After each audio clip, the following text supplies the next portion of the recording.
Okay, live from the kitchen. I'm going to give a bunch of you an opportunity to sign in. Uh, so, anybody who put in the pre-orders, I was hoping to have these things show up about a month ago. And there were a couple of problems, some of them with printers, some of them, honestly, with our formatting. It really just came down to some things about their site weren't totally clear on a couple of template things, but that's neither here nor there. We went back and forth, round and round, but long story short is we have got Psychic Aptitude cards. These are the boxes. Those are fighting cats. I can hear them in the background. Bliss. Ozzy. Yeah, shoo you. Okay. All right. This is the first box. I haven't seen them yet either. So, and also this is just me. So sorry for the shaky cam and the stuff all over the place. And if I look a little wild, I just got back. I drove down to Ohio University yesterday. I had an awesome time with Dr. Brian Collins and his global occult class. Got to see Athens, Ohio for the first time. It was super cool. Oh, there we go. There is a box. So what ended up happening, and this actually kind of works to our advantage, I mean, we paid for some of it anyway, is the first run of cards had some errors, which means that this second run of cards ideally should not, but we got to keep the first run, and I'm going to, being a writer, I'm going to use them a little bit like galley copies. So in publishing, a galley copy or an ARC, an advanced reader's copy, it's usually the copy that is like 1 or 2 revisions away from publication. And that means that it's understood that it's got some errors, but it's given away. And it is kind of a promotional thing. So if you have a store, or if you have a group, and you really, really, really want to get your hands on one of these, we don't have that many, that we want to just... Basically, we're going to have some of the original run that we will be giving away to some people, some for reviews, some to play around with, and if you have a store or anything, especially a store, please reach out, let us know, and you might be able to get a free copy. So, here is the front of the thing. Here is the back. Psychic Aptitude cards. Put your psychic abilities to the test with this deck of 36 illustrated cards. The 6 individual images integrate color, word, and meaning to cover the broadest possible spectrum of transmitted perception. Whether you are a clairvoyant, remote viewer, intuitive, or empath, the cards will help you identify and develop your unique set of skills.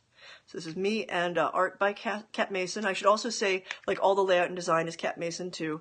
I've got some powers of Photoshop, but at this point they're probably 10 years out of date. And really, what takes me 3 days to do, Cat does in about 15 minutes. So it's Cat Mason. So the fun part is going to be getting this thing to sit in a way where I can open this deck. Okay, beware cats. We'll probably have cats.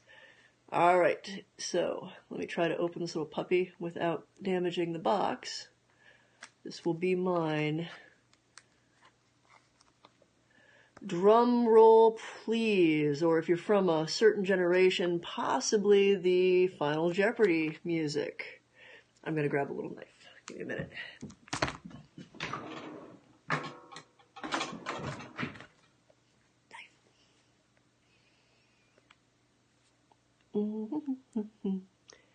Do do do do do do do do do do do do do do do.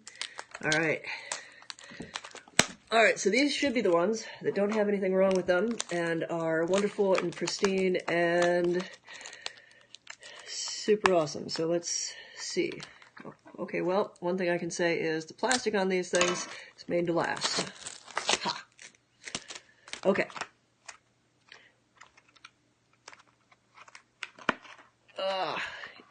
Come on, sticky box. There we go. So one of the things that you will immediately notice is the cards are round. There's a couple of, the main reason for this, that we wanted to go with round cards was, so the idea for these is sort of a riff off of Zener cards. If you've watched, Ghostbusters or a whole bunch of other things, they're the ones with like the square and the X and the other stuff. Actually, sorry, plus sign.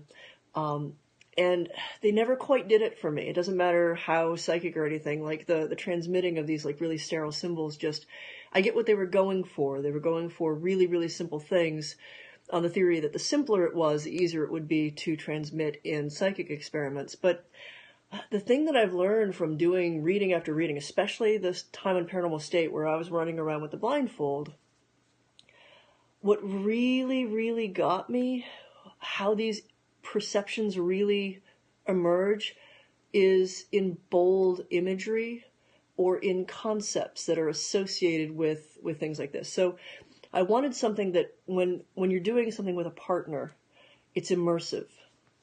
It's something that the person who is reading and trying to be the sender just gets sucked into this image. So this was the task that I set to Cat Mason, not stop, sorry, that's the instructions.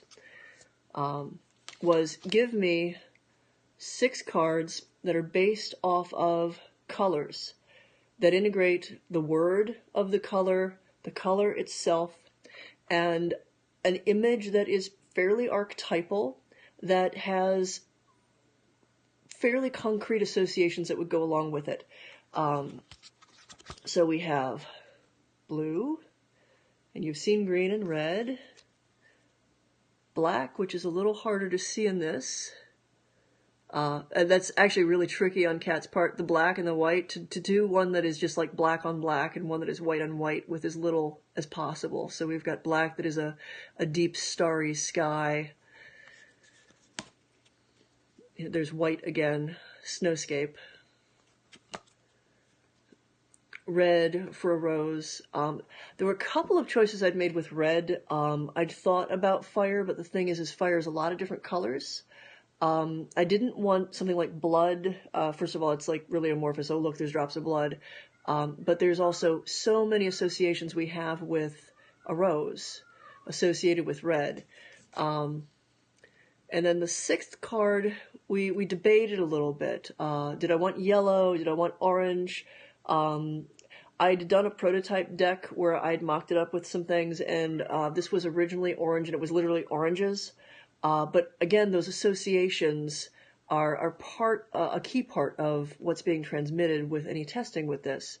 So think about all of the things that are associated with gold here: money, lucre, lucrative, greed. So a key part of working with these, and I think we've already seen green, is to, especially if you're working with a partner, before you actually sit down and do the actual experiment of like, I am looking at this card, what is the card?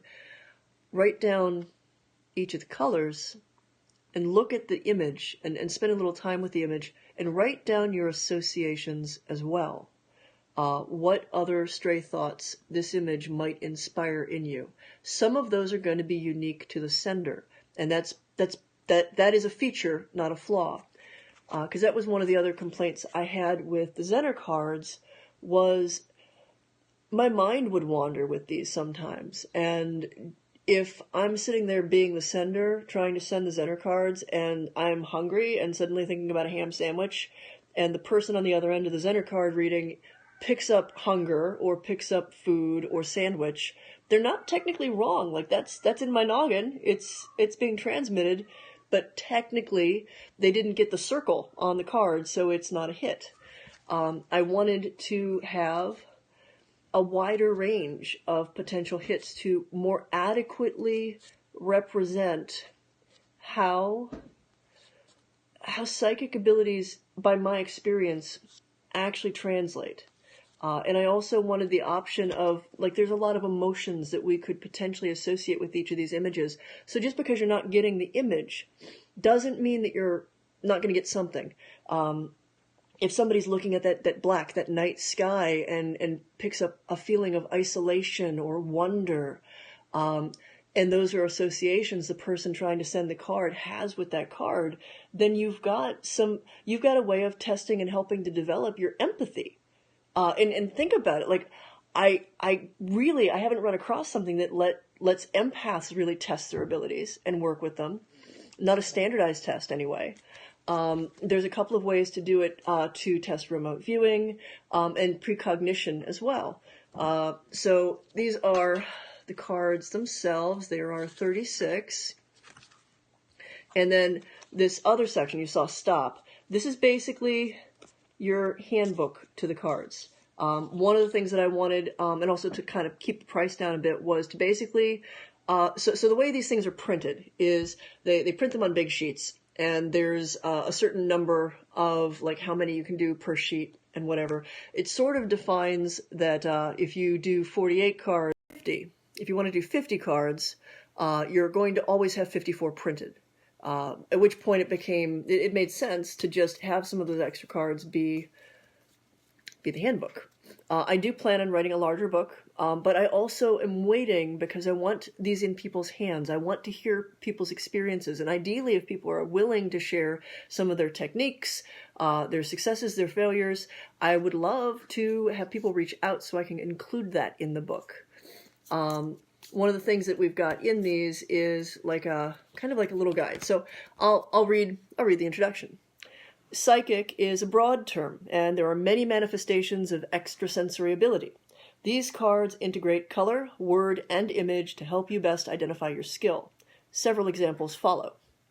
So the next ones are a definition of remote viewing, a definition of telepathy, a definition of empathy, psychic medium, precognition, and how different results with the cards might point toward you having these different abilities. So you can kind of narrow down the particular flavor of your primary psychic ability with them. I've got solo instructions, as well as instructions for use with a partner. Tips for best results. These I'm going to read right off for you all. Relax before reading the cards. Record whatever comes to mind first. Do not go back and change impressions. Do not linger too long on each card. If nothing comes, just move on. One of the tricks with this is, like, we get performance anxiety, we get test anxiety, and this will feel like a test after a while. And something, as someone who ran around through haunted houses with a blindfold, being obligated to pick up readings, something I learned really quick was, if I was getting nothing, admitting that, although hard, although it felt sometimes like failing, was essential. Because if I pushing past not getting anything sometimes would lead to mistaking my desire or my expectation of results, mistaking that for real results. So successes, I've got a card for that. Success, the word on the card. 2, related shades of color. 3, items typically that color. 4, things or places that appear in the image. 5, feelings related to the image. 6, confirmed associations. That's how this ends up being very much a hands-on thing for everybody involved with it, because you want to record what those associations are. I had a guy, Herschel, a math guy, do some of the statistical stuff. He wrote a computer program to come up with the statistical probabilities of things, and what we came up with 36 cards, 6 images, each 6 iterations of the same cards, 8 to 9, a success rate of 8 to 9 is about average for guessing, and then it kind of goes up from there. One thing that I knew from work with the Zener cards, but that it's important, is if you get none of these right and you're doing it, that's not an average either. Like, absolute 0 indicates that you're picking up enough to actually outguess yourself for the cards. And that's a useful thing to know for any of the psychic stuff. So then we've got Catherine Mason as the artist, and this guy for the creator. And for those of you who have put in pre-orders, we will start shipping on Monday. And I'm happy with what I'm looking at. They're perfect. Yay! I will see you all later.